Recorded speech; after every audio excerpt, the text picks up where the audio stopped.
Siis noita on hauska kuunnella näitä sun tarinoita.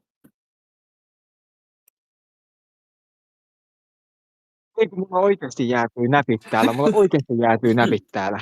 Sitten mä menetän varmaan mun kädet ja sitten mä en voi enää ikinä goonata enkä mitään muutakaan.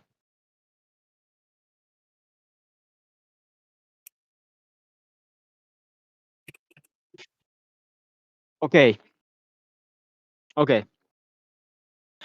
Päiväkodissa mä olin niinku Ei. joskus ihan sairaan niinku silleen, mä olin ihastunut yhden tyttöön siellä.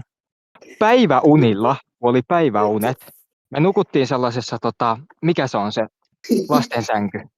Pinnasänky. Me nukuttiin kaikki päiväunilla pinnasängyssä. Se oli ihan unessa. Ja tarkoituksella valvoin, että mä voin sitten hyödyntää sen tilanteen tavallaan. Sitten kun se niin kuin nukkuu ihan sikeetä unta siinä eikä herää mistään.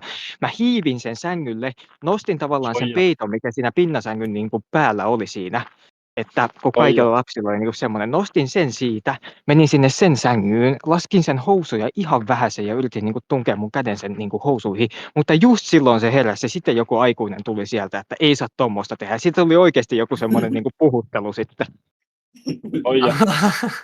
Sitä tuli oikeasti joku niin mä myyn mun puhuttelu sitten. ei ole varaa ostaa. Mutta siis mua panetti vaan niin paljon ja sitä ei, niin kuin, kukaan ei uskonut sitä.